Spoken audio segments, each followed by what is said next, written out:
Assalamualaikum warahmatullahi wabarakatuh. Bismillahirrahmanirrahim. Nahmaduka ya ghafuru ya syakuru. Mashalli wa sallim barik ala sayyidina maulana Muhammadin wa ala alihi wa sahbihi asma'in nama ba'du. Jadi Allah itu zat yang kuasa mendatangkan adab dari sisi atas. Misalnya meteor jatuh, Mars jatuh, tentu Allah mampu. Atau dari bawah, misalnya ditelan bumi dan sebagainya. Atau, dan ini yang sering terjadi, Allah menjadikan kalian itu saling nggak cocok, kemudian saling membunuh. Gitu. Kan natijanya sama kan, misalnya kamu kena meteor kan ya mati, kena likuifaksi mati, disembelih mati. Milih ndi? Ayo milih ndi? Diujar-ujari bojo kuru mati. Disentak wong kaget kagak utang mati. Terus satu contoh no. Nah ini penting ya. Ayat ini pernah saya baca satu hari setelah gempa Jogja. Setelah gempa Jogja itu satu hari saya nilai ke sana itu bahwa memang Allah selalu mengingatkan potensi. Ya buka-buka sampai ayat ini eling-eling. Jadi Allah itu adatnya di Quran itu dua. Satu menjelaskan itu sebagai hal yang potensial. Potensial itu bisa terjadi kapan saja. Ada yang diceritakan Allah itu secara faktual, yaitu rahmat. Rahmat itu kan selalu terjadi kapan saja. Maka itu diredaksikan Allah bisi hotil jasmi dengan sifat kepastian kayak warahmati wasiat kulas. Itu pasti terjadi dan terus terjadi. Tapi kalau azab itu Allah menceritakan itu hanya potensi azab. Meskipun kadang-kadang benar-benar diwujudkan. Ya benar-benar pernah ada yang ngitung misalnya tsunami yang dahsyat itu hanya per 200 tahun. Gempa Jogja paling dahsyat itu pernah dihitung secara teori geologi itu hanya per 70 tahun. Artinya kalau azab itu ada siklusnya yang ekstrim loh ya. Tapi kalau rahmat kapan saja dan di mana saja. Maka pola-pola di Quran, kalau sampean mengkaji Quran, itu kalau rahmat itu mesti redaksinya itu bisi hotil jasmi dengan sifat kepastian. Rahmatku pasti terjadi. Kata barabbukum ala nafsi rahmah, bahkan Tuhanmu memastikan dirinya pelaku rahmat, dirinya pelaku pemberi rahmat, dan Allah mewajibkan pada dirinya sendiri. Tapi kalau Allah menceritakan adab itu hanya redaksi saya mampu memberi adab, tapi tidak harus melakukan. Jadi mampu kan tidak harus melakukan, tapi tetap potensi melakukan. Itu jenis qadir apa? Maka di surat Tabarok misalnya caranya Allah ngendikan gimana coba? Misalnya qul ara'aitum, diulang-ulang. Misalnya diulang aja, semurut saja misalnya apa? Wa asirru qawlakum wa innahu alimun bi dzati sudur ala ya'lamu khalaqa wa walladzi ja'ala samsun wa amintum man fis sama ayakhsifa bikumul ardo fa idza hiya tamun. Sebagian ayat qul ara'aitakum dan sebagainya. Kadang kan qul ara'aitakum in atakum adzabuhu qul ara'aitum in atakum. Itu kan kira-kira maknanya gini, coba sekali-kali kamu berpikir setiap saat kamu itu kena adab. Lalu maknanya adab itu apa? Adab bagi seorang mubaligh misalnya tahu-tahu kena kasus perempuan, kan yang langsung jatuh misalnya. Karena itu ya siksa kan terus nggak laku. Atau salah omong lala terus jadi dibully kan. Apalagi atau salah undangan. Ada mubaligh datang di undangan HTI kan langsung NU nggak mau ngundang misalnya. Salah undangan macam-macam tuh. Tapi nak wong keramat tuh bebas hambatan. Lala rapi ini keramat itu jauh. Nah ini rumah tenan ya. Kalau pastikan dan saya bertanggung jawab nanti ketemu pangeran ya. Nak rahmat itu mesti reci hotul jasmi. Napa sigot pasti. Memang ini bahasa ilmu hadis si hotul jasmi. Tapi kalau tentang adab itu Allah hanya ngendikan potensi. Potensi itu memang Allah mampu melakukan itu mampu. Cuma tetap diredaksikan potensi. Bisa ya, bisa tidak. Makanya Allah ngeredaksikan aamin tuman fis sama. Kenapa kamu leha-leha di bumi? Sementara orang yang di langit bisa saja membuat bumi ini tamur. Tamur itu melumer, kira-kira likuifaksi. Setiap saat bumi yang kita injak ini bisa likuifaksi terus kita ditelan. Atau ya sebetulnya bumi baik-baik saja, tapi ada angin bandang. Fayursila alaikum qasifam minar rih fayurikakum bima kafartum. Kayak tsunami kan gitu, angin bekerja sama dengan gempa, terus sudah kamu di darat tapi fayurikakum bima kafartum. Makanya ahli gempa Jogja itu sama saya itu kagumnya bukan main. Karena tadi ketika tanya saya, Pak Bah, masalah gempa itu gimana? Saya jawab tadi. Sebenarnya Quran itu pernah gambarkan orang itu tenggelam di darat. Itu tadi fayursila alaikum qasifam minarri fayurikakum bima kafartum. Tinggal Allah melibatkan angin. Angin kan mengirimkan gelombang, kamu di darat kayak kasus di Aceh tapi tetap apa? Tenggelam. Jadi justru tenggelam itu bayangan Quran yang berupa adab itu fayuhriqakum bima kafartum. Kamu tenggelam. Ya tentu kita ngomong potensinya saja. Kowe ora usah sok suci dengan kata bima kafartum, itu urusannya pangeran. Jangan nuduh ngajak kafir dhewe. Maka ini penting ada kesadaran ahli sunnah. Kalau Allah ngendikan ya kita diam saja karena Allah itu ala kulli syai'in qadir bi kulli syai'in alim.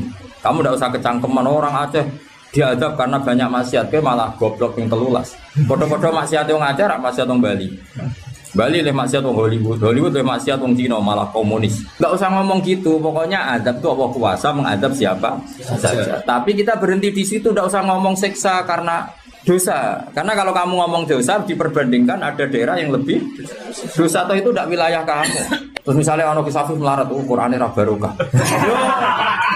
Ora usah nuduh ngono, iso wae justru melarat iku barokah, mergo ora kakean hisab nggo duwe wong.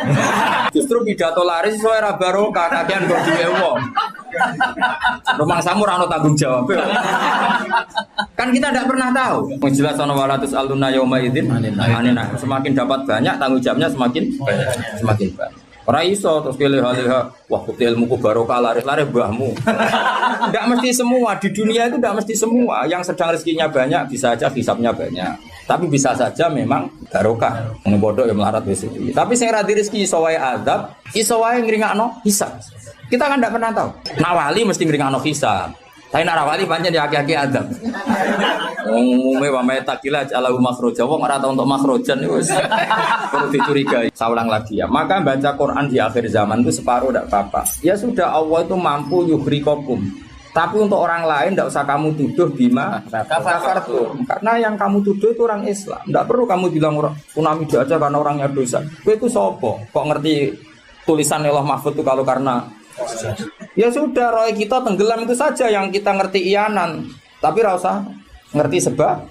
Ibarat gini, ujuk-ujuk misalnya bojone itu haminggat. Orang mengamati, kurang opo, padahal semua balik terkenal. Kurang ganteng misalnya, kan enggak pernah tahu. Kita mengkonfirmasi kan enggak pernah tahu. Yang kita tahu ya minggatnya saja. Setelah itu sudah kita tidak perlu. Misalnya Aceh ada tsunami, ya sudah tsunaminya saja. Kira usah nerusno. Bima kafartum itu wilayahnya Allah. Makanya Rasulullah itu kalau ditanya ada adab itu Nabi enggak pernah nerus.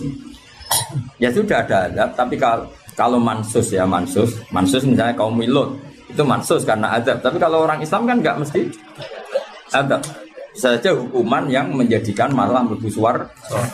Kalau sama nggak percaya gini, dan saya menjamin pasti saya benar dalam hal ini karena saya berdasar hadis sahih. Sama-sama adab misalnya orang tenggelam. Banyak kan orang mukmin disifati Nabi itu mati syahid. Kalau tak lawan sing darane wong Aceh iku mesti adab. Tak lawan dunia akhirat. Selain wongnya sombong berarti tak maca hadis. Udah coba Nabi beberapa kali ngendikan umatku sing syahid itu sekian termasuk sing mata hori kon sing mati tenggelam coba.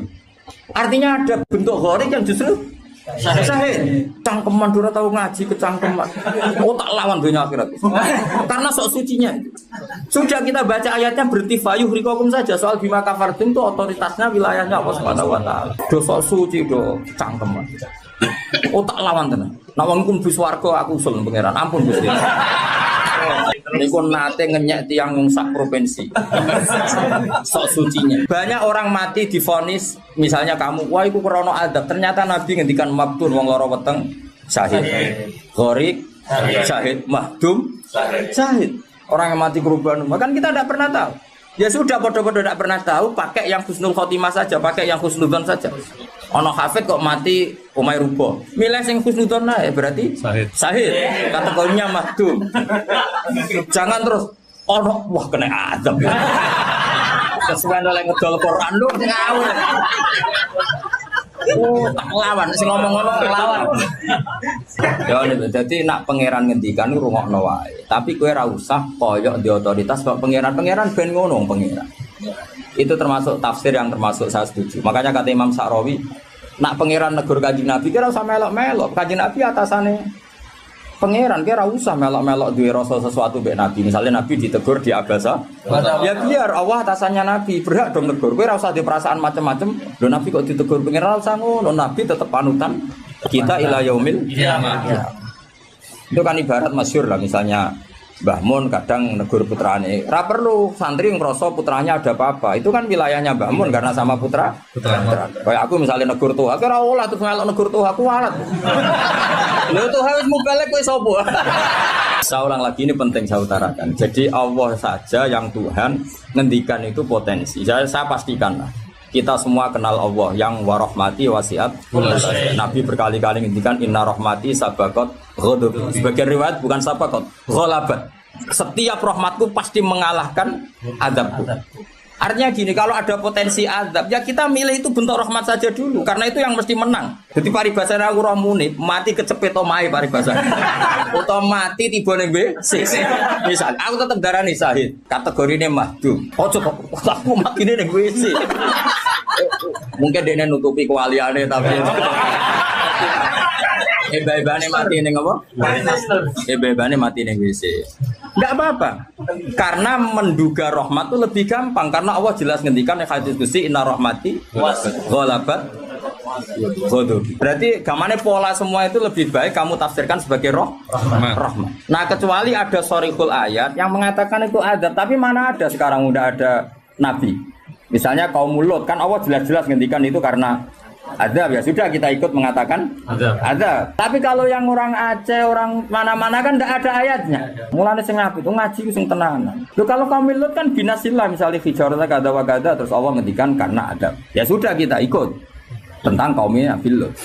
Tapi sekarang yang saya misalnya ada orang punya penyakit homoseks, kemudian dia kena azab. Ya sudah itu sanksinya Allah. Bisa saja azab ini kalau dia mukmin kafarah betul. Memang ya adab tapi oleh Allah dihitung kafarah dan itu hadis sahih. Tidak ada seorang mukmin yang punya dosa kecuali nanti dia kena masalah, nanti kena ri atau kesandung dari Nabi dan itu nanti jadi kafarahnya. Dan misalnya ikut Safif ya persimaan mulai kesandung berkati ceblok. Ya, tapi salam tampil orang ceblok. Kalau nanti diceritani Ustaz, setengah drama juga kisahnya. Saya latihan nyai Bapak kepleset. Itu berkat kocak kati yang saya pertahankan satu. Aku apa? Bareng barguling, wah ini masih. Mereka latihan mama, ini paling penting. Berkat gak masalah, berkat enggak. Nah, seperti ini gue rasa nak willy sebagai ada. Karena Nabi jelas ngendikan orang mukmin sing kena eri bahkan kesandung kecuali jadi kafar. Jadi saya pastikan fayuhrikakum bima kafartum itu untuk konteks orang mukmin kamu baca separuh saja sudah Allah itu mampu menenggelamkan kalian. Tapi khusus orang mukmin khitabnya jangan bima kafartum kan kita ada kafir. Tak lawan tenan. Aku bola-balik juga. Aku bola-balik ketemu aneh-aneh. Kalau kemarin enggak bisa cara ketemu aneh-aneh. Tak tantang. Tapi ketemu aku serawani Mas. Wah. Kalau Allah kan Maha tahu sehingga Allah berhak dong ngendikan bima kafartum mergo kowe kafir. Kita kan tidak tahu, apalagi doanya dia mukmin kan ayat itu tidak kena. Ayat itu kan pada orang kafir, bima kafartum ayatil, aku bima amantum. Gue mikir, mana yo, seudon rasa di lembaga, no seudon kok dalil. Bisa ada panggungnya dia. Mau seudon siri welek, mau seudon kok dikai panggung. Tak lawan yakin tuhnya. Gue sampai suarga lah tak protes, nah gue aku tetap. Bahaya itu bahaya sekali, orang timur bahaya sekali. Ya saya ulang lagi ya. Jadi kata qadir itu potensi, kenapa? Potensi nggak mesti terjadi karena kita tahu warahmati wasiat benar. Inna rahmati sabaqat ghadab wa firatin ghalabat. Jadi kalau ada fenomena tak pilih dulu itu rahmat, terutama kalau pada orang mukmin. Fayuhrikakum bima kafartum. Sing berhak ngendikan bima kafartum itu sapa arah pengiran. Wong yang terjadi di Indonesia udah mukmin, mana mungkin kita teruskan bima kafartum. Rungokno tobat wong-wong. Awas dunya saya tak lama. Amain Nabawi anut Sayyidina Ali.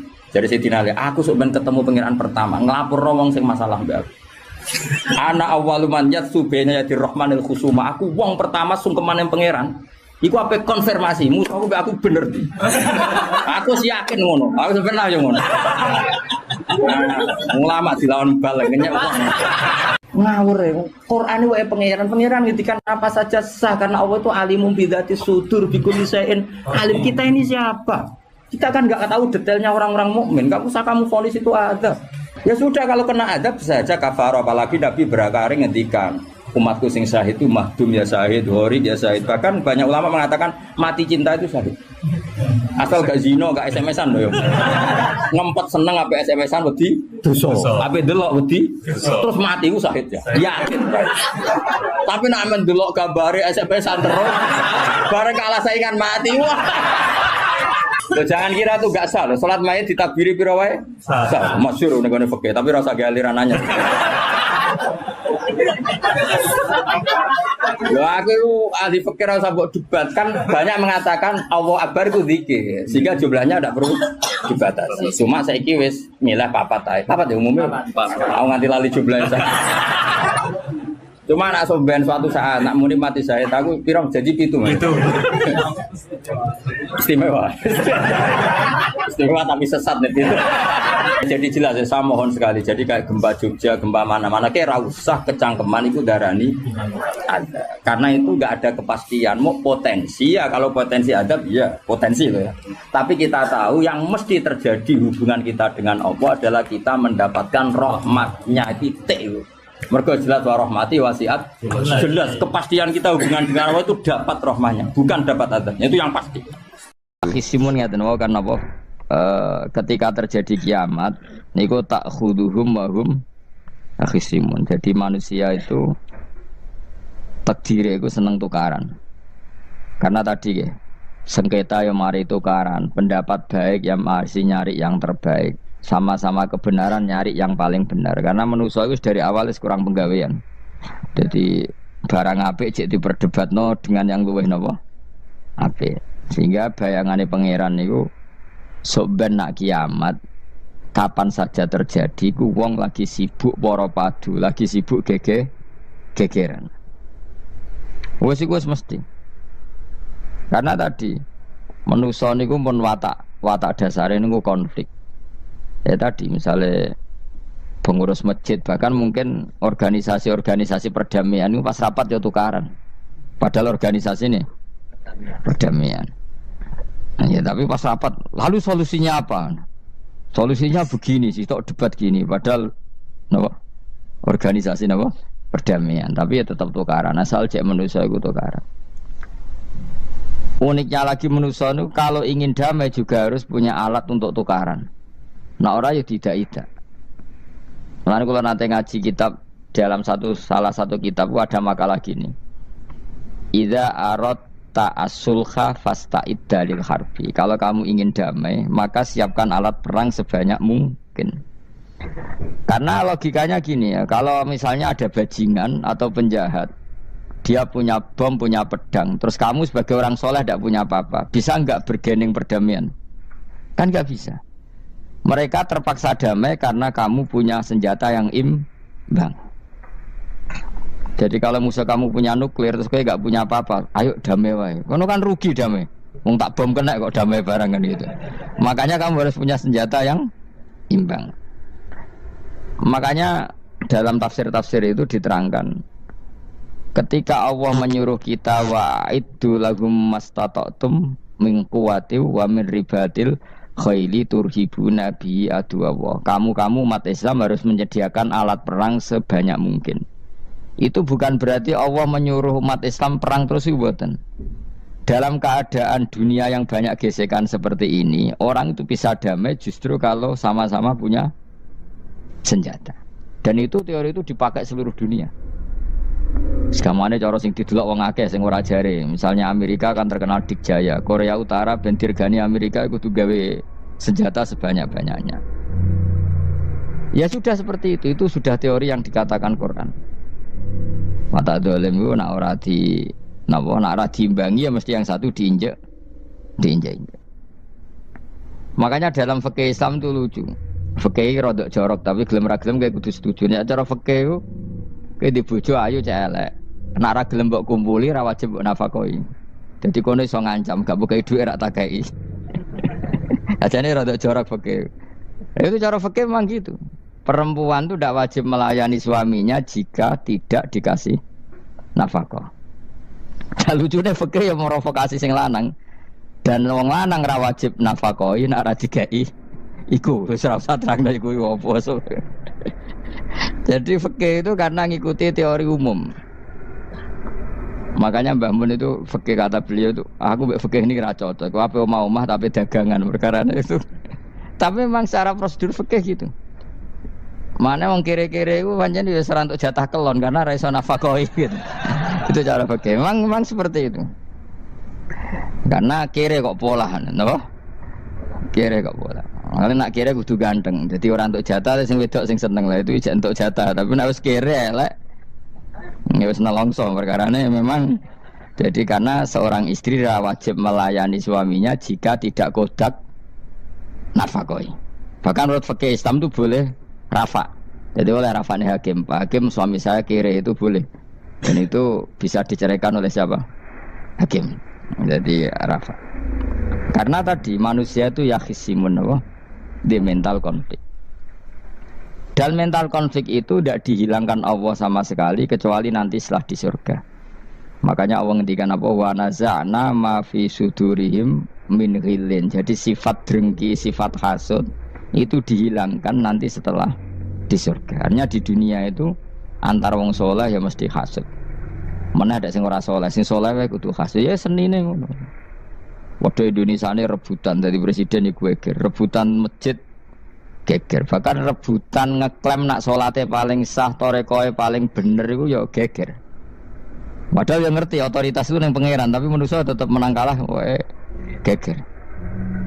Besok sak PT nak seneng dalan ya geger. Kalau sering Pak besok balapan itu kadang nggih sak napa? Sak PT, sak PO itu.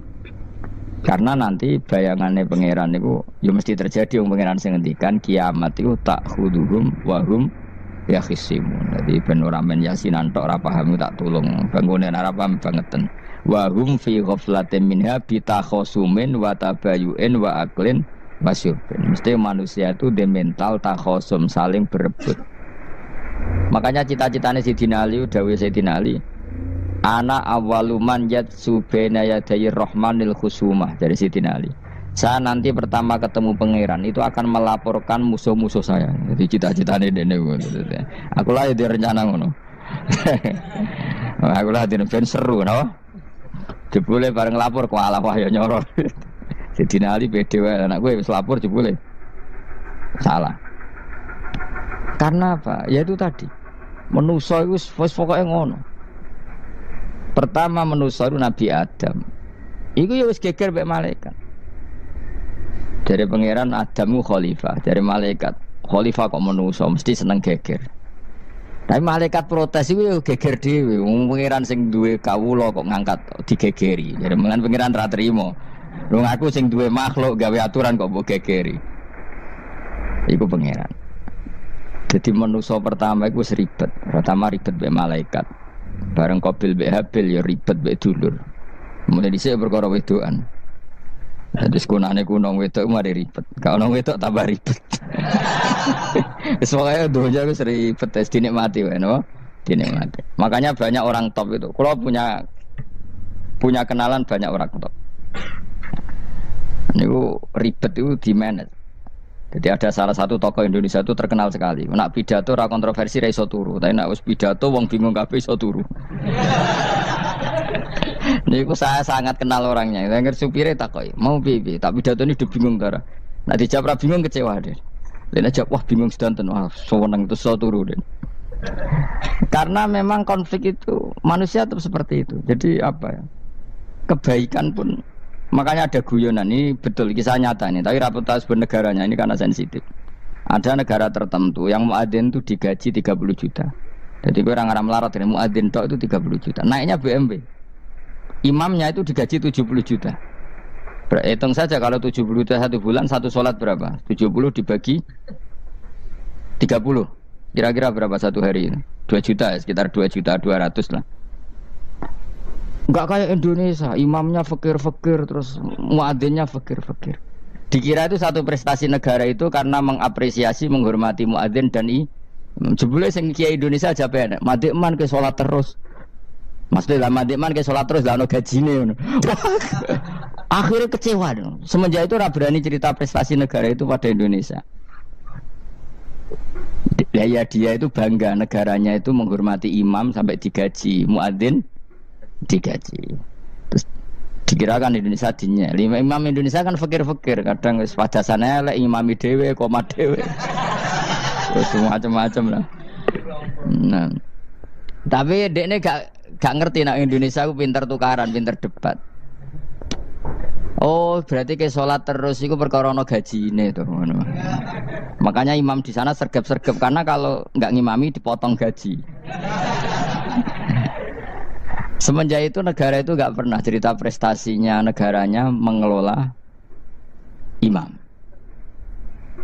Nah itu dunia-dunia kemarin geger. Saya sering debat sama banyak kiai karena itu.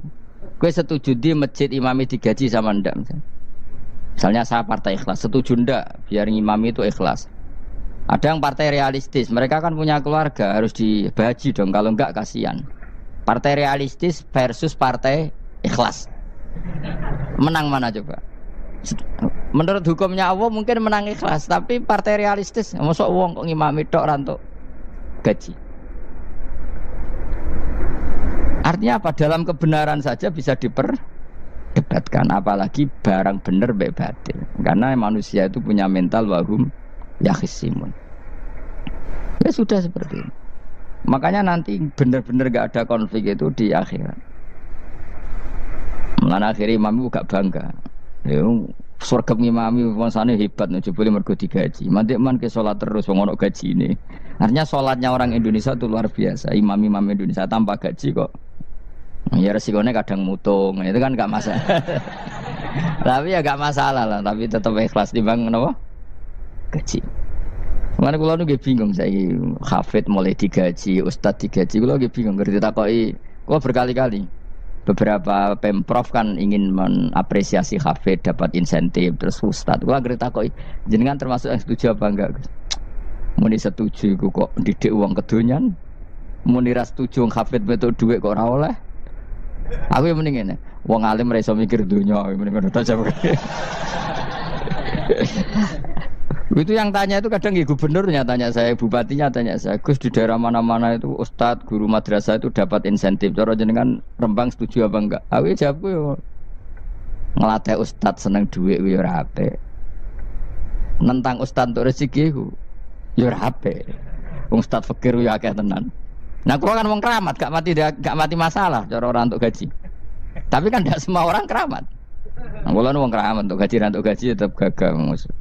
Tapi rata-rata ustad kan tidak keramat. Gak keramat, bujune cerewet. Cek kumpul mertua. Ndak, kalau sampean misalnya jadi, ndak ini cerita Wakhisimun. Seman setuju enggak kalau ada hafid itu dapat insentif? Ayo ngaco. Setuju ora? Lho kok setuju kabeh. Terus kowe seneng hafid itu di mental materialistik. Setuju ta? Ndak. Terus kowe setuju hafid ra duwe dhuwit. Mungkin ya, jadi ngurusi agama. Jadi memang kebaikan saja bisa diperdebatkan. Makanya dulu kalau ulama, makanya ijtihad itu penting. Ulama dulu itu kalau gejolak-gejolakan itu dalam hal yang tidak mujma'alah ya, tentu dalam hal yang tidak apa mujma'alah. Itu gejolak-gejolakannya itu nggak pernah selesai. Karena memang sesuatu itu pasti mirip ke sana, mirip kemari. Makanya disebut ra'yuna shawabun yahtamilul khata' wa ra'yuka khata'un yahtamilus shawab. Pendapat saya itu taruhannya benar dulu tapi ya mungkin salah, tapi pendapat Anda salah tapi mungkin benar karena mirip-mirip. Misalnya zaman sahabat itu sudah jadi perdebatan gini.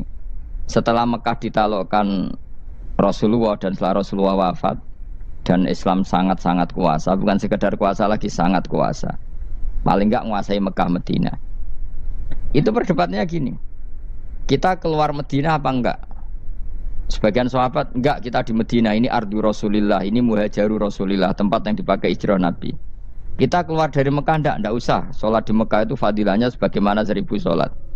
Wah, debat gitu. Yang separuh enggak. Nguyai segoro itu apik ta orang. Mekah Madinah sekarang sudah jadi negara Islam, tapi banyak bumi lain yang belum ada Islam. Menyebarkan Islam itu penting enggak penting. Efeknya meninggalkan Mekah Madinah. Hanya separuh sahabat yang meninggalkan Mekah Madinah. Mimbainihim itu orang-orang keren, Kak Sayyidina Ali. Sayyidina Ali akhirnya sakan Al-Kufah. Dia hidup di mana? Kufa. Abu Darda hidup di Syam, Salman Al Farisi hidup di Palestina. Karena dia milih pendapat kok nguyai segoro, sing wis sampai harus ditinggal. Akhirnya menyebarkan Islam kemana-mana, termasuk barokahnya mazhab itu ada yang ke Cina, terus terdampar di Selat Malaka, terus ada yang ke Aceh. Makanya banyak yang berpendapat Islam masuk Indonesia ya era apa sahabat. Tapi kalau ditanya bagaimana hukumnya meninggalkan Mekah Medina, ya buruk. Negara sebaik itu kok ditinggalkan. Tapi bagaimana hukumnya membiarkan bumi lain tanpa dai, ya buruk. Terus kayak jawabmu piye? Jadi dalam kebaikan saja ada perdebatan. Kayak gue lah misalnya, piye hukumnya dolan mbek kanca traktir ya apik. Piye hukumnya nraktir kanca nganggo jatah belanjane bojo? Elek. Akhirnya jare wong lanang-lanang, yo ono dhewe Gus ono jatah bojo atau jatah kanca. Ora duitmu cukup nak ora. Ya itu udah semua manusia itu wahum yakhisimun. Makanya sampean kalau beda pendapat itu sing biasa wae. Aja kok wong saiki kan beda pendapat geger. Beda pendapat itu sudah fitrah. Enggak mungkin lah. Kita ada beda pendapat itu enggak mungkin. Di kampung-kampung kalau ada masjid speaker di mana-mana saya sering ditanya. Wadah yang progus kandhani nak adzan jo banter-banter, mengerameni tonggo. Nak niat salat ora usah adzan nak teko. Bar. Sing sitok yo ora kudu banter ben siar.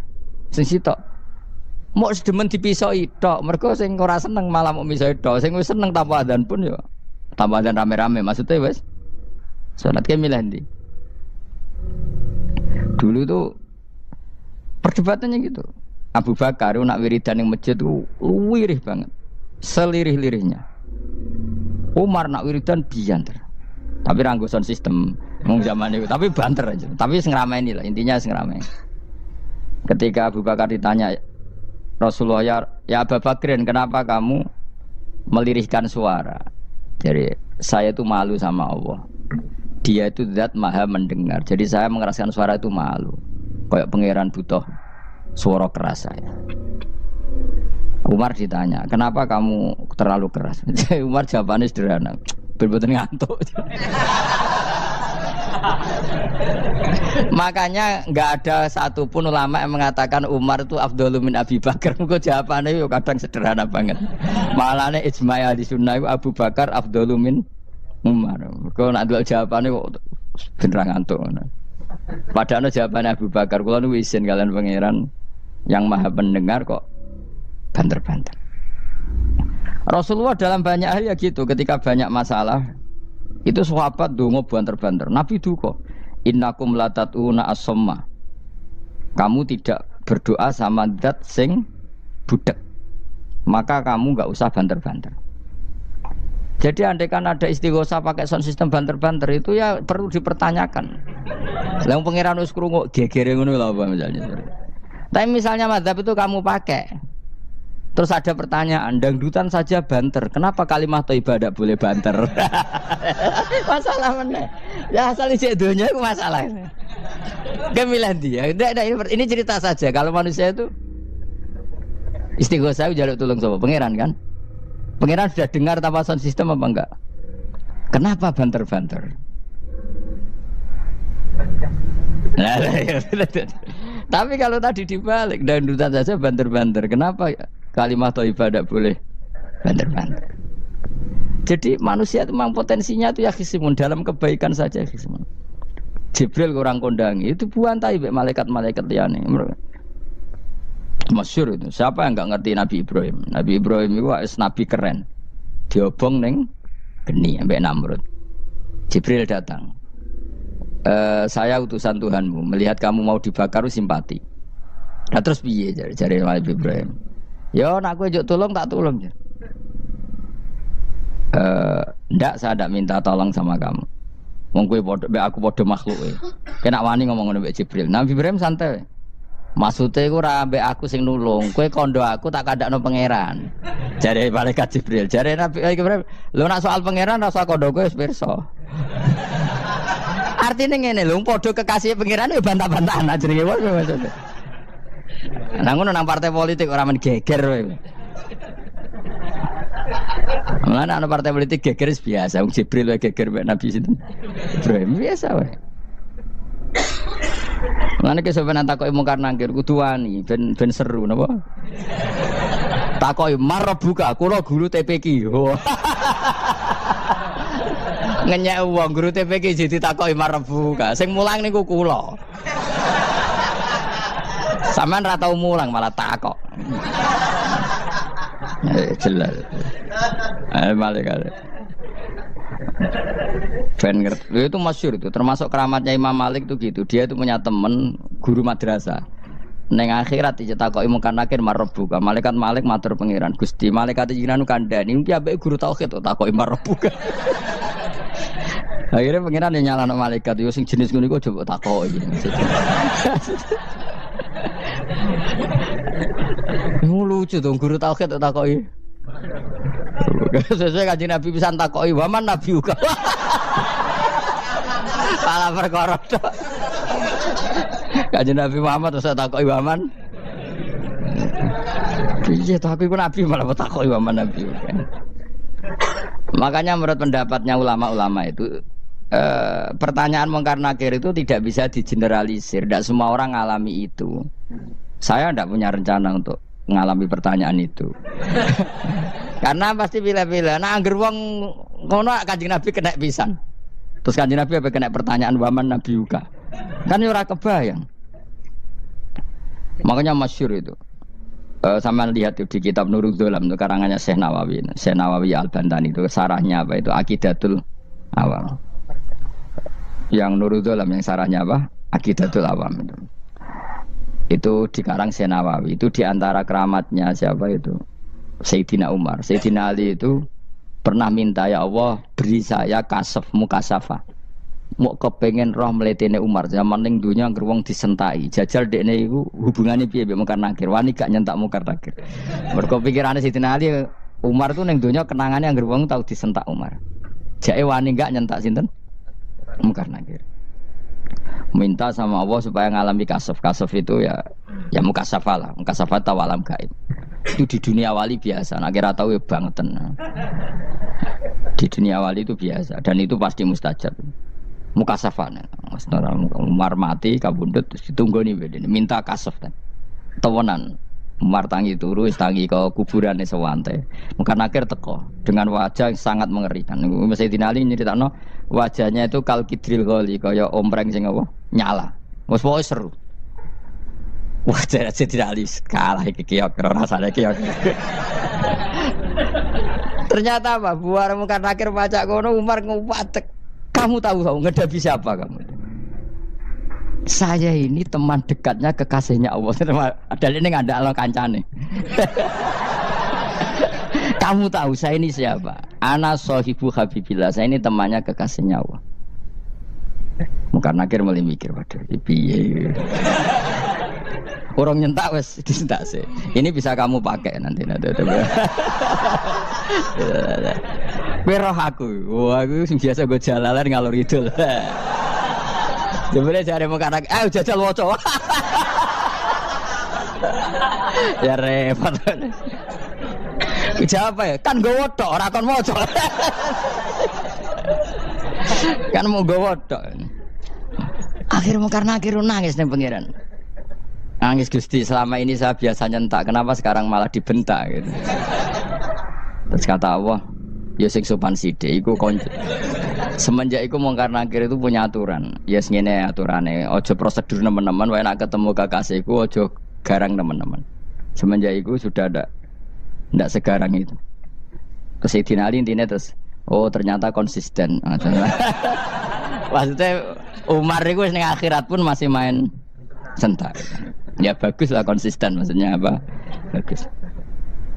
Karena tadi manusia itu mempunyai mental wahum ya khisimun. Itu enggak bisa enggak. Sudahlah. Di perdebatan kebaikan, makanya rapat keluarga apa? Masih niate silaturahim wis tetep dolan ning dulur niate silaturahim bareng dulure rapati perhatian. Dolan ado-ado rapati rahab. Gremeng kan padahal niate silatur. Itu ada organisasi perdamaian kira-kira di internalnya banyak konflik dak? Banyak padahal jenenge organisasi perdamaian. Coba itu bom-bom dari Amerika atau mana itu kalau ngebom negara tertentu kan karena negara ini apartheid atau apa. Tapi untuk damai juga ngelewati apa? Bom dulu. Untuk memaksa satu negara agak perang ya dipaksa dengan alat perang. Coba Indonesia dijajah Jepang, Jepang tuh mau pulang karena dipaksa sekutu. Jadi untuk damai saja dipaksa dengan alat perang, itu dunia. Betapa ada idealnya dunia, untuk damai saja harus perang dulu. Makanya idza aradta sulhan fasta'id dalil harbi. Kalau kamu ingin damai pun harus menyediakan alat perang. Karena kalau yang punya apa-apa pasti diinjak-injak. Ya sudah seperti itu, ini dunia semuanya nggak pernah sempurna. Apa damai harus perang, harus paling nggak punya alat perang. Karena mentalnya manusia itu wahum yakhisun, sampai pas kiamat itu cek wahum yakhisun. Makanya ya sudah seperti itu. Tapi nanti insya Allah barokah kesolehan itu perdebatannya dalam kesolehan kayak yang dialami malaikat Jibril dan Nabi Sinten Ibrahim. Malaikat Jibril empati ya karena kekasihnya Allah dibakar. Ibrahim merasa dekat sama Allah, gak perlu perantara Nabi siapa? Malaikat siapa? Jibril. Itu bagus ya, perdebatan dua orang soleh. Banyak lah Rasulullah dengan Jibril. Ya sering kadang-kadang debat, tapi perdebatan orang-orang soleh itu memang luar biasa. Coba debatnya Kiai Indonesia bagi negara sebelah sisi itu. Wah negara kami imam masjid itu digaji gini-gini. Niate pokrol coba jadi Kiai Indonesia. Mandek man ke sholat terus lah no gaji nih. Jadi akhirnya kan, yo malu tuh. Ternyata sholatnya terus itu karena apa? Gaji. Orang Indonesia tetap sholat tanpa gaji, tapi gerbangnya jalan terus. Loh iya, saya sebagai kiai itu sering bingung kalau ditanya gitu. Saya sering kenal bupati, gubernur. Kalau sering tanya, Gus saya itu ingin mengkhidmati agama di Jawa Tengah atau Jawa Timur, ingin ngasih insentif sama guru Madin. Saya sebagai kiai kan juga bingung. Muni setuju gue didik uang material, muni rasa setuju. Mosok ustaz tapi untuk rezeki kok ditentang. Nah gue jenis setuju apa menolak? Nah, Mustafa sing khusyuk muni setuju. Wes bosan deh nembek melarat. Ayo setuju orang. Nah aku wong alim ana takdir Mas. Suara kena dipikir itu ya, suara kena dipikir. Ya karena tadi sudah wahum yakhisimun itu apa? Wahum yakhisimun. Sudah seperti itu. Mohon kalau terus nang. Wamtazil yauma ayyuhal mujrimun. Ayaqulu lan dawuh sapa Allah taala. Imtazil yauma. Nggih niki oleh nafsir Imam Suyuti wamtazil yauma ayyuhal mujrimun terus wawune niku dilebokno lafaz yaqulu wa yaqulu. Tegese lan dawuh sapa Allah taala dawuh imtazil yauma. Imtazumi saw sira kabeh al yauma ing dalem iki dina ayyuhal mujrimuna he wong-wong sing dosa. Lan iki nunjukno nak zaman ning donya iku kancanan wong kafir sing ora harbi ki angsal. Mergo orang bener-bener terpisah dari wong kafir teng akhirat. Makanya ulama-ulama tidak mengharamkan misalnya ada mahasiswa Indonesia kuliah di Jerman atau gak apa-apa. Yang penting jaga imannya. Karena wajib terpisah mbek wong kafir iku nak wis teng akhirat. Imtazul yauma ayyuhal mujrimun infaridu adil mukminin indakhtilatihim bihim. Saat di akhirat benar-benar orang mukmin harus terpisah dari orang kafir karena alamatnya berbeda. Tapi kalau di dunia kan ada hajatil muamalah, ada hajat muamalah. Ya, tadi asal tidak harbi, ada asal kafir yang tidak musuhi kita. Karena ada hajat muamalat. Ya, ada hajat apa? Muamalat. Mau tidak mau. Misalnya kamu ya haji ya pakai pesawat bikinan Amerika. Orang Amerika bisa punya uang ya nak pesawatnya kepayon tinggal haji. Kalau enggak ya ada yang rental ya bangkrut. Nah, tapi kowe nak misalnya ranggu pesawat sampai melaku. Ya asal di dunia itu pasti ada saling interaksi sosial. Paham ya? Nah nanti benar-benar terpisah wamtazil yauma ayyuhal mujrimin itu nanti nanti. Guys enggak bisa dihindari. Wamtazulan misau sira kabeh al-yauma ing dalem iki dina ayyuhal mujrimuna eling-eling sing dosa. Saya punya sekian cerita ya supaya sampean tidak jadi ekstremis. Allah mentakdir dunia itu sudah seperti ini. Sudah kamu tidak boleh protes. Kayak apa Nabi Musa itu Sofiyullah. Sing ngrumat Nabi Musa cilik sapa? Fir'aun. Ketika Rasulullah lahir itu panitiane ra kowe Abu Lahab. Wong roh kabeh. Pas Nabi lahir kowe mbek Abu Lahab berjasa ndi? Berjasa Abu Lahab. Abu Lahab saking senenge ponakane lahir lanang ganteng iku candaleme dekne